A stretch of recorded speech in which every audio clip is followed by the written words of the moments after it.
la tesis en 6 capítulos y hacia el final, bueno, introducción, conclusiones, y hacia el final tuve que escribir un epílogo. Ahora les platico un poco más de qué va. El primer capítulo pues trata de situarme a mí como la autora del trabajo, tecnológicos, éticos, y implicó hacer un trabajo autoetnográfico de reflexividad y explicar cuáles fueron las cosas que me motivaron o las situaciones a escoger la teoría que escogí, los métodos que escogí, incluso los dilemas éticos en los que me metí durante el trabajo. Después les pongo una especie de cronología sin tratar de resumir la vida del bosque. El Mixtiquil es un bosque nativo y es por eso que es difícil, bueno, es un bosque nativo de roble y pino, es difícil decidir dónde empieza, dónde termina, pero bueno, entonces los sucesos que les pongo acá en la cronología tienen más que ver con la relación humano-ambiental, que es de lo que trata finalmente mi trabajo. En 2005, en mayo, hubo una situación en una localidad llamada Mextipac, en Zapopan, Jalisco, en donde se abrieron unas grietas y tuvieron que reubicar a las personas que habitaban ya en la localidad. Entonces decidieron, el municipio decidió reforestar 300 robles. Aproximadamente los números no coinciden entre lo que está escrito oficialmente y lo que cuentan las personas. Pero bueno, 300 robles de una noche a otra fueron derribados para localizar allá a las personas o reubicar allá a las personas de Mextipac. Al final de todo empezaron personas que viven en el Tigre 2 para detener la deforestación. En ese momento, en 2005, se consideraba espacio Mixtiquil como reserva urbana. Fue hasta el 2008 que se publicó la declaratoria de área natural protegida del Bensedi, que incluye no solo al bosque, sino otros 2 territorios cercanos al bosque, por supuesto, El Diente y San Esteban. Son territorios diversos. Uno se trata de ejidal, de terrenos ejidales, otro es una comunidad indígena. También, bueno, yo les explico que conocí al bosque del Mixtiquil en 2012. Y bueno, es extraño porque siempre he sido habitante de la ciudad de Guadalajara y soy vecina, digamos, de mí. En el siguiente capítulo recupero algunas versiones, teorías de cómo se ha estudiado desde la antropología social el fenómeno humano-ambiental, pero bueno, difícilmente podría abarcarlo todo. Lo que sí quiero enfatizar fue la tradición a la que me adscribo al final, es la antropología fenomenológica de Tim Ingold. Lo creo yo, pongo a conversar, y a decir, creo yo lo enriquezco, pero no sé cuál es la palabra, pero sí enriquezco la forma de entenderlo con Watsuji Katsuro, y el geógrafo, el filósofo japonés y el geógrafo humano que lo tradujo y me ayudó a pensar en la diferencia del pensamiento del paisaje o algo lejano, distante, y el pensamiento, esta dinámica en la que nos vemos interconstituidos. También hago una especie de puente entre mi formación como psicoanalista para tratar de explicar cómo es que desde las narrativas puedo acceder de algún modo, parcial por supuesto, pero de algún modo accedo a la experiencia de otros. Esto me permitió entender construidas, son dinámicas, actuales. También me permitió visibilizar, aunque no lo enfatiza, coyunturas estructurales que determinan cuánto mide el bosque, voy a decirlo así, dónde empieza, dónde acaba, pero también qué tan distantes o cercanos nos sentimos los humanos. Y por último, y que considero fue lo más importante, me posibilitó concebir al Mixtiquil como un sujeto. En el siguiente capítulo trato yo misma de tomar distancia del bosque a partir de tres formas de entenderlo. El primer recorte que hago tiene que ver con registros geográficos satelitales. Esto tuve que valerme del apoyo invaluable de Jorge Alberto Cruz, geógrafo piezas, quien me ayudó a entender algunos de los instrumentos que existen para mirar este espacio, este territorio desde el cielo.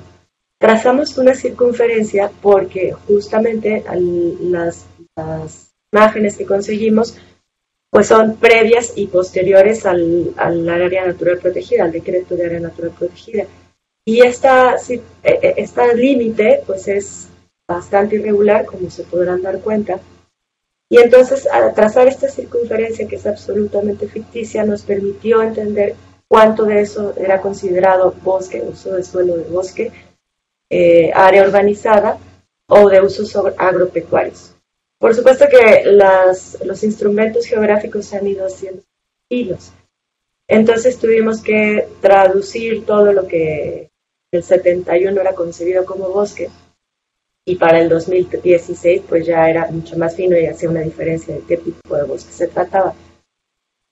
Y los pusimos todos en una misma categoría, pero lo que se observa es que del 2003 al 2016, si tomamos en consideración que el área se decreta en 2008, pues esto no reduce que se siga aproximando el área urbanizable dentro del área natural protegida, ¿no?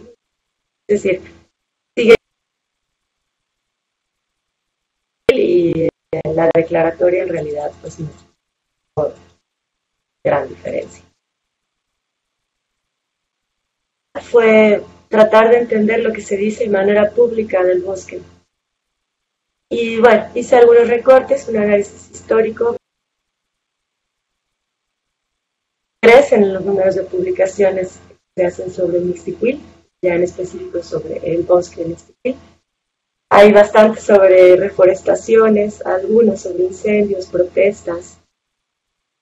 Sobre un evento más o menos reciente, en 2007, se llamado Angeliano. Y bueno, hago una especie de comparación entre las publicaciones de un diario y otro. Lo que llama mi atención de este apartado es cómo parece que en nuestra época casi inmoral no cuidar del medio ambiente. Casi todas las personas, todos los actores, sobre todo de manera pública, pues hablan de la importancia de cuidarlo. Y un modo que encontré para poder imaginar, mirar al futuro, fue acercarme a los planes de ordenamiento de Zapopan. Este que les presento, pues sé que se ve muy pequeño, pero bueno. Se dice texto con la Zapopan, con la zona conurbada de Guadalajara. Luego les presento el plan maestro de una de las desarrolladoras inmobiliarias más importantes en la zona, desde años y están ahí y siguen creciendo.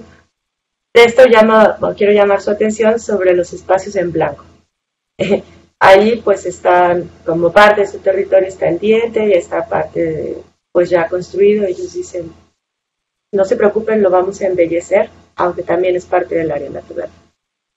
Y por último me acerqué a dos primarias, una que es de tiempo completo y otra escuela regular. Hablar propiamente del bosque yo todavía, lo hice hasta el final.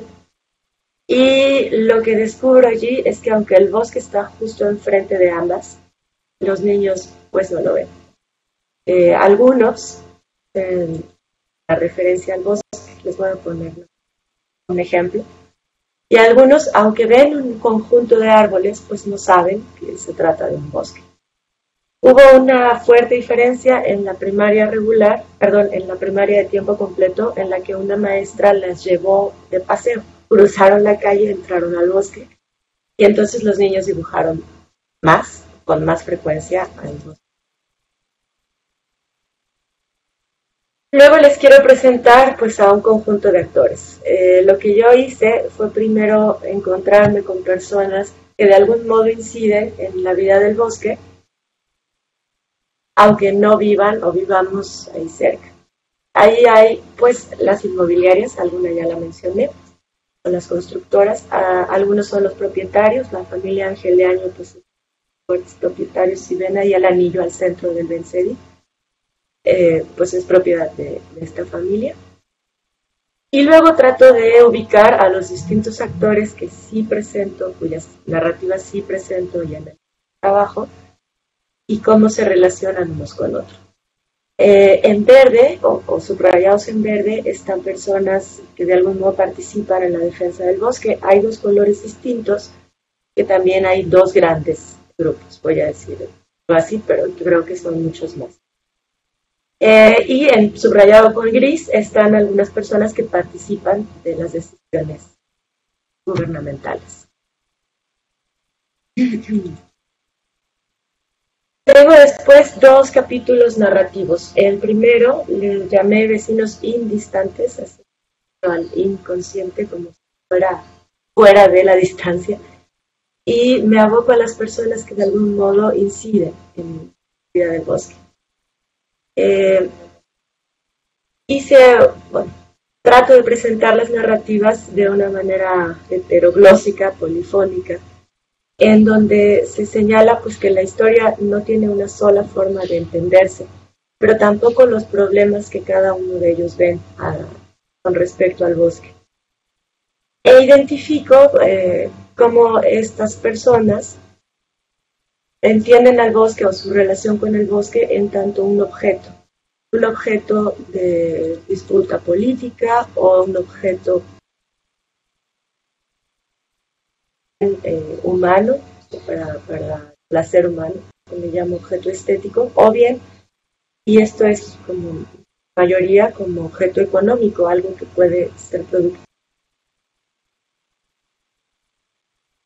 Después me acerco a tres colonias o tres espacios residenciales. Son distintos, unos guayabos, de eso. Otra es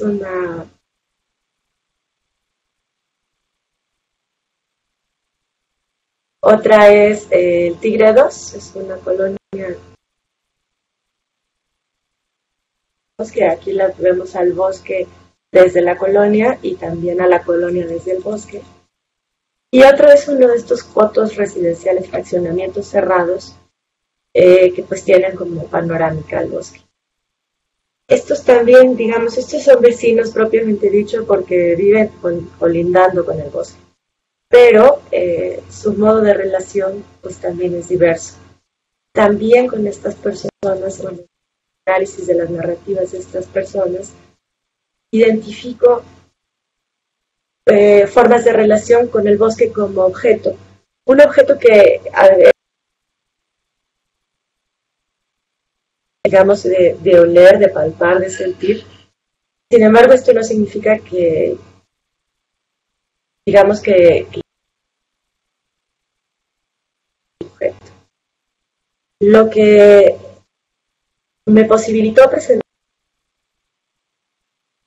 y ellos ha ido dificultando la escucha.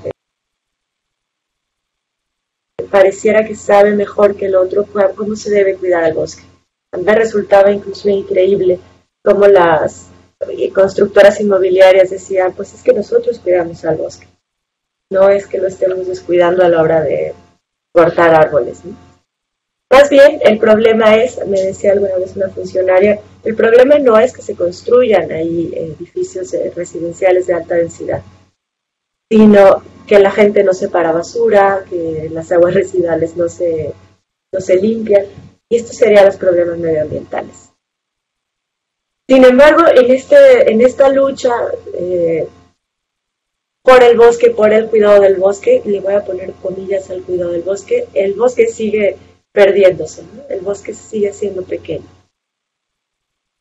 Este tipo de análisis también me posibilitó entender con uno de mis colaboradores al bosque como un sujeto.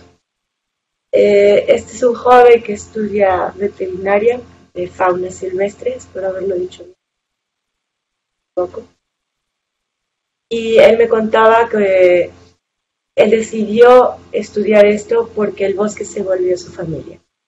Él padece una situación de salud que le dificulta cuidar del bosque como lo hacen por parte del colectivo, porque dicen ellos que hay dos épocas, la de secas, que hay incendios, casi siempre provocados, y la de lluvias, que se trata de reforestar y de donde la gente va más frecuencia.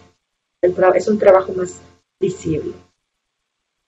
Les pongo también un pequeño apartado de algo que me hizo notar como este sujeto, a quien llamé Jorge, entiende al bosque como parte de su vida, como un sujeto más, en tanto ecosistema, pero también cada uno de los elementos que lo van a componer, o que componen el bosque. Les presento una nube de palabras que arroja un procesador, ¿no? In vivo, si mal no me acuerdo. Como el bosque está al centro y todo lo otro, pues alrededor. Y aquí regreso a mi capítulo 1, porque fue con esta narrativa, con este análisis, con esta forma de contar, que yo me doy cuenta como no tiene tanto que ver con que no queramos cuidar del otro o del bosque, sino que hemos, para decirlo con Timberg y para decirlo también con Lacan, hemos forcluido, no nos damos cuenta, ya no entra en nuestro campo simbólico esta relación que tenemos con el otro o con este bosque en tanto otro, y que nos hace sujetos a ellos, a él y a mí, a él y a nosotros. Esta forclusión del trabajo que nos implica el medio, el espacio, o este bosquecito, pues también nos hace separar la basura es suficiente. Pienso que entender qué es el bosque o el mar o cualquier playa, cualquier rinconcito del mundo que a cada persona que me escucha le signifique, entenderlo como otro, entenderlo como sujeto que me constituye también sujeto, cambia este pensamiento desde el paisaje de algo que no me incumbe, que no me compete, algo que me es muy personal en su bendita diferencia. Este roblecito un día me miró después de un año de yo haberme sumado a trabajos del colectivo que va y sí reforesta, pero también hace guardarrayas, cultiva las semillas, etcétera. Y se los quise presentar, ¿no? Un bosque que me representa, perdón, un roble que me representa al bosque. No me entretengo mucho más. En el capítulo 3 que les platicaba, en donde están los mapas y los planes de ordenación, analicé que se había trabajado con expertos, biólogos, académicos, expertos de distintas disciplinas, antropólogos, y que procuraba un esfuerzo pues, de la llamada gobernanza. Todos participan, en donde finalmente pues también hay alianzas, ¿no? Permiten a algunos acceder más fácil a la participación que a otros.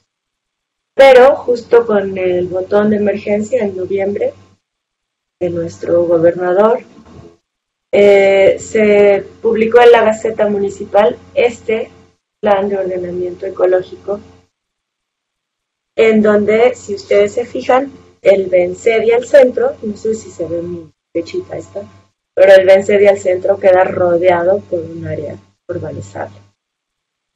Entonces, parece que seguimos tomando este tipo de decisiones. Y más a la derecha les quise presentar al guardián. Es el guardián de Guayabos con sus retoños alrededor. Solo entendiendo lo que cuesta que lleguen a esa inmensidad y a esa fortaleza, podemos entender lo que significa.